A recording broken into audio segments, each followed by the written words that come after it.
நம்ம எல்லா வீட்லேயுமே ஒரு 3 கால் நாற்காலி ஒன்று இருக்கும். முக்காலின்னு சொல்லுவாங்க. 3 கால் மட்டும்தான் இருக்கும். அதில் நீங்கள் ஒரு காலை உடச்சிட்டிங்கன்னா நம்மளால் அதை திருப்பி யூஸ் பண்ண முடியாது. எதர் நம்ம அதை ஒட்டணும், இல்லாட்டி அதை சரி பண்ணணும். பட் இங்கே வந்து ராபர்ட் சியால்டின்ன்ற ஒரு மனோதத்துவ நிபுணர் வந்து ஒரு கதை சொல்லுவார். அதில் வந்து இருக்கும் அந்த முக்காலி இருக்கும். அந்த முக்காலியில் ஒரு கால் உடஞ்சாலும் இன்னொரு கால் இமீடியட்டாக முளைச்சிரும். ஸோ இப்போ நீங்கள் அந்த முக்காலியை தொடர்ந்து யூஸ் பண்ணிக்கிட்டே இருப்பீங்க. இப்போ நான் இதுக்கும் பங்குச்சந்தைக்கும் மனுஷனோட டிசிஷனுக்கும் என்ன தொடர்புன்னு நான் எக்ஸ்பிளைன் பண்ணுறேன். வாங்க வீடியோக்குள்ளே போகலாம். நான் சரவணகுமார். நான் இந்த சேனலில் பர்சனல் growth, ஃபினான்ஸ், இன்வெஸ்ட்மெண்ட்டில் ஹியூமன் பிஹேவியர் எவ்வளோ முக்கியன்றதை பற்றிலாம் பேசுவேன். இந்த சேனல் பிடிச்சிருந்தால் லைக் பண்ணுங்கள், கமெண்ட் பண்ணுங்கள், ஷேர் பண்ணுங்கள், சப்ஸ்கிரைப் பண்ணுங்கள்.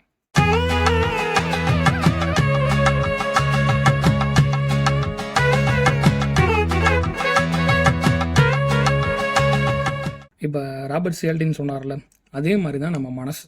அந்த முக்காலி மாதிரி தான். ஒரு கால் உடஞ்சிச்சின்னா அதுக்கான ஒரு புது காலை நம்ம மனசு கொண்டு வந்துடும். அந்த காலுக்கு பதிலாக ஒரு காரணத்தை வச்சுக்கோங்க.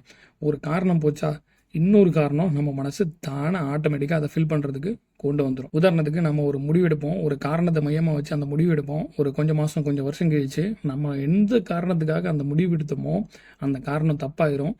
அதை நம்ம ஒத்துக்க மாட்டோம். அந்த காரணம் தப்பானாலும் அந்த இடத்த ரீப்ளேஸ் பண்ணுறதுக்கு புதுசாக ஒரு காரணத்தை நம்ம மனசு ஜென்ரேட் பண்ணி அந்த இடத்த ரீப்ளேஸ் பண்ணோம். நம்ம எடுத்த முடிவு சரிதானே அங்கே ஆர்கியூ பண்ணோம். நம்ம எடுத்த முடிவு தப்பு இல்லைன்னு நம்மளையே நம்ப வைக்கும். இதை வந்து கன்சிஸ்டிவ் பயாஸ்ன்னு சொல்லிட்டு சைக்காலஜியில் சொல்லுவாங்க. நம்ம அந்த டெக்னிக்கல் டைம்லாம் தேவையில்ல. இப்போ அந்த மாய முக்காலி மாதிரி நம்ம மனசை என்ன பண்ணுதுன்ட்டு மட்டும் பார்ப்போம். இப்போ ஸ்டாக் மார்க்கெட் எக்ஸாம்பிள் எடுத்துக்கோங்களேன். ஒரு கம்பெனியை நல்ல க்ரோத் இருக்குன்னு சொல்லிட்டு வாங்குகிறோம். ஆனால் திடீர்னு அந்த கம்பெனி அடுத்த 2 வருஷத்துக்கு நல்ல க்ரோத் இருக்காது அப்படின்னு தெரிஞ்சதுக்கப்புறம் அந்த கம்பெனியை ஒரு 20% போட்டு அடிக்கிறாங்க, அடிக்கிறாங்க. நம்ம எந்த காரணத்துக்காக வாங்கினோம்? நல்ல க்ரோத் இருக்கும்னு நினச்சி வாங்கினோம்.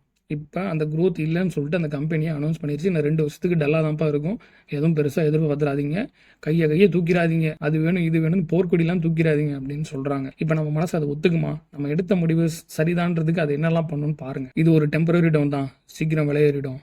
ஒரு பெரிய கம்பெனி இதை அக்விசிஷன் பண்ண போது, அதனால் நம்ம நினச்ச அந்த க்ரோத் கண்டிப்பாக இதில் இருக்கும். பங்கு விலை குறைஞ்சிருக்கு, இன்னும் நிறையா வாங்கி போடலாம், இதுதான் கரெக்டான டைம், நல்ல ஆஃபரில் இருக்குது, புது ப்ராடக்ட் லான்ச் பண்ண போகிறாங்க, கண்டிப்பாக கம்பெனி ஹிட் அடிக்கும், க்ரோத் பெருசாக இருக்கும். நல்லா கவனிங்க.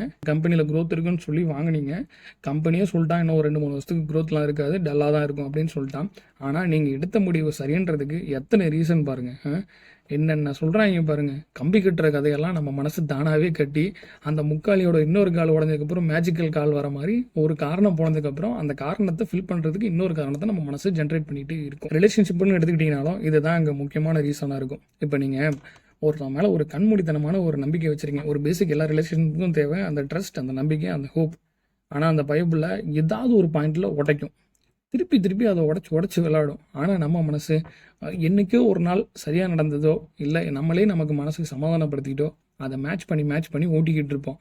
உண்மையாகவே அவன் ஏதோ ஒரு பாயிண்டில் அதை தாண்டி போயிருப்பான். ஆனால் நம்ம மனசு அதை ஏற்றுக்காது. நம்ம ஒரு ரிலேஷன்ஷிப்பில் எடுத்த முடிவு சரிதான்னு நிரூபிக்க போராடிட்டே இருக்கும். இப்போ ராபர்ட் சியால்டினி சொன்ன அந்த மாய முக்காலியோட கதையிலேருந்து நம்ம என்ன தெரிஞ்சுக்கணும்னா, நம்ம ஒரு காரணத்துக்காக ஒரு விஷயத்தை செய்யும்போது அந்த காரணம் தப்பானாலும் அந்த காரணத்தை சரிதான்னு சொல்ல நம்ம மனசு புது காரணத்தை உருவாக்கி அந்த இடத்த ஃபில் பண்ணிக்கிட்டே இருக்கும்.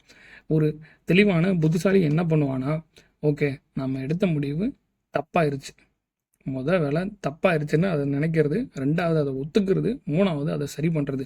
ஒரு புத்திசாலியாக நம்மளும் அதே மாதிரி நம்ம என்ன ரீசனுக்காக ஒரு விஷயத்தை செய்ய போகிறோமோ அந்த விஷயம் அந்த இடத்துல இருந்து மிஸ் ஆச்சுன்னா அதை மேட்ச் பண்ணுறதுக்கு நம்மளே காரணத்தை போட்டு ஃபில்லர் மாதிரி ஃபில் பண்ணாமல் தெளிவான ஒரு முடிவெடுத்து தப்பாயிருச்சு, தப்பை ஒத்துக்கிட்டோம், 3வது இதை சரி பண்ணிவிட்டு அடுத்த ஸ்டெப் பார்த்து மூவ் ஆனாயிரணும். ஆக மொத்தம் ராபர்ட் சியால்டினி சொன்ன மாதிரி தான் நம்ம மனசு ஒரு காரணத்தை பிடிச்சிச்சுன்னா அந்த காரணத்தை சப்ஸ்டியூட் பண்ணுறதுக்கு புது காரணத்தை உருவாக்கிட்டே இருக்கும்.